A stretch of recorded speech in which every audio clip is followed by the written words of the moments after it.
esteja com todos. Ele está no meio de nós. Proclamação do Evangelho de Jesus Cristo segundo Mateus. Glória a vós, Senhor.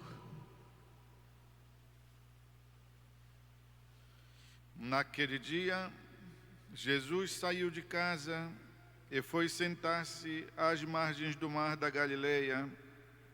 Uma grande multidão reuniu-se em volta dele.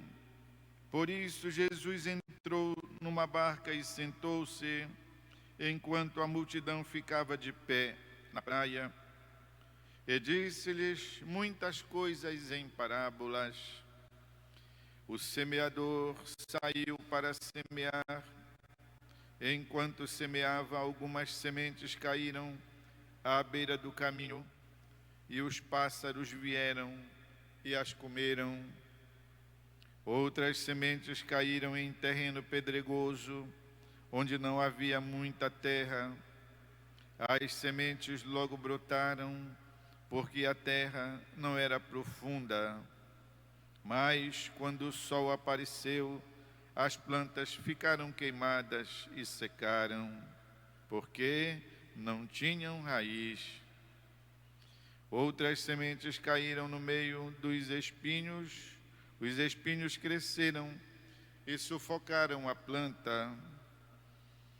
Outras sementes, porém, caíram em terra boa e produziram à base de 100, de 60 e de 30 frutos por semente. Quem tem ouvidos, ouça. É palavra da salvação. Glória a vós, Senhor. Queridos irmãos e irmãs, todos os dias o Senhor do céu nos amaestra por meio dos acontecimentos da vida e maiormente por meio da sua palavra, a palavra de Deus. Vivemos um tempo em que desconfiamos de todas as informações, de todas as palavras. Perguntamos, será verdade? Quem está dizendo? Por que está dizendo? Não é fake? Hoje, então, estamos sempre prevenidos contra qualquer palavra. Não devemos fazer isso com relação à palavra de Deus. Com relação à palavra dos homens, tudo bem. Devemos sim ter sentido crítico.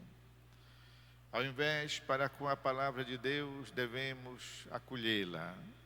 E como ela nos vem, não é para fazer seleção de páginas, de acontecimentos da Bíblia, de episódios da vida de Jesus, de discursos que Jesus faz. A uns acolhemos, a outros não. Não, temos que acolher como nos é dado. Acolher a palavra de Deus que nos vem dita de uma maneira muito clara, ainda que para explicar-nos a mensagem do céu, o conteúdo das mensagens divinas, Jesus se tenha servido de comparações. Não foi Jesus que inventou as parábolas.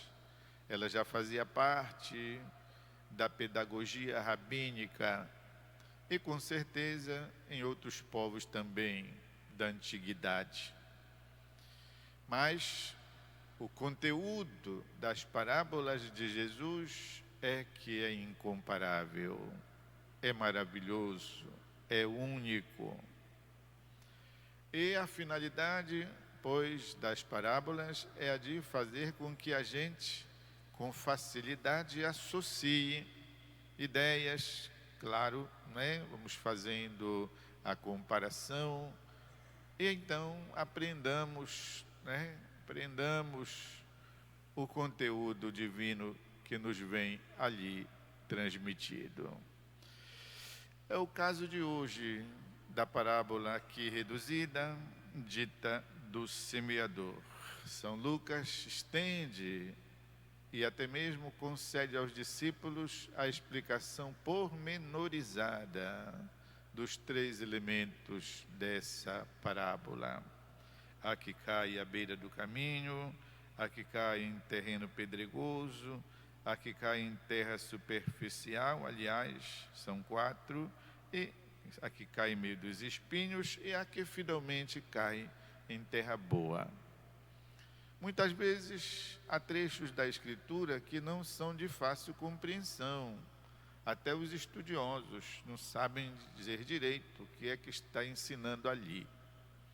Ao contrário, tem outros trechos que são de uma clareza tão grande que não precisa explicação alguma.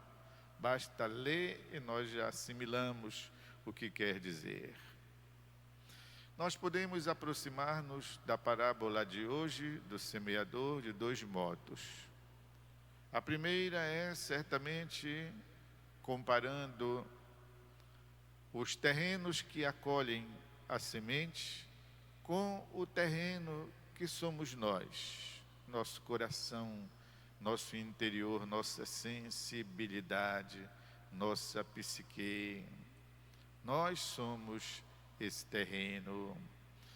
E dentro de nós há, portanto, esta capacidade de sermos o terreno pedregoso, o terreno espinhoso, o terreno superficial, como também, graças a Deus, a possibilidade de sermos o terreno bom, a terra boa, na qual Jesus diz que uma semente dá cerca de 100, outras 60, outras 30.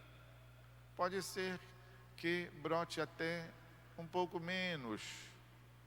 Papa Francisco diz que o ideal do Evangelho é 100%, mas que devemos festejar quando conseguimos 2, 3%. É para fazer festa, diz ele na sua carta, o Evangelho da Alegria. Ou seja, o importante é produzir frutos, fazer com que esse conteúdo divino caia bem no terreno do nosso coração. Alimentar-nos, portanto, não de palavras humanas, que, já disse, podem ser mentirosas, mas alimentar-nos da palavra de Deus, abri-la para nós. Basta acolher, ela produz naturalmente os seus frutos. A outra aproximação da parábola é a respeito do nosso compromisso, o nosso compromisso de discípulos missionários. A catolicidade da Igreja, e nós pertencemos à Igreja Católica, corresponde infalivelmente à missionariedade. Porque se a Igreja é católica, quer dizer espalhada no mundo inteiro, isso requer a ação missionária. Do contrário, não seria universal, seria local, restrita, mas pertencemos à Igreja de Jesus Cristo, que desde a origem é entendida na sua catolicidade. Por isso, aberta, proposta ao mundo inteiro, a todos aqueles que tiverem a capacidade de ouvir e a capacidade de discernir, ou seja, o Evangelho, a salvação passam pelos ouvidos, diz a Escritura. E o discernimento, pois, daquele que ouve é que fará então tomar a decisão. Como os Atos dos Apóstolos nos mostra no início da pregação do Evangelho. Depois de ouvir tudo aquilo, as pessoas se perguntavam: e o que nós devemos fazer? E os pregadores respondiam: convertam-se e cada um se faça batizar.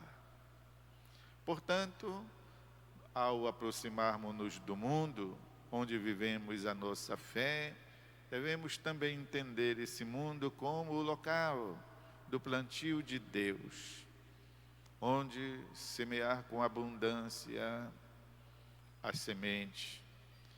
O semeador não estava preocupado nem da qualidade da semente, nem da qualidade do terreno. Diz que ele metia a mão dentro da sacola e jogava, metia a mão com fartura e jogava. As sementes é que vão caindo em terra boa ou não. Assim deveria ser a ação missionária da igreja, a minha, a sua. Não escolhermos terrenos, apenas jogar a semente do Evangelho. A qualidade da semente certamente é boa, porque a palavra de Deus, eu já disse, não mente, não engana. Quanto ao terreno, não é da nossa conta a qualidade dele, apenas o nosso trabalho, semear. Queridos irmãos e irmãs, seja acolhendo a palavra em nós, seja como colaboradores lançando-a no terreno do mundo, que nós nos conservemos sempre do lado de Deus, participando da sua obra. Um instante de silêncio.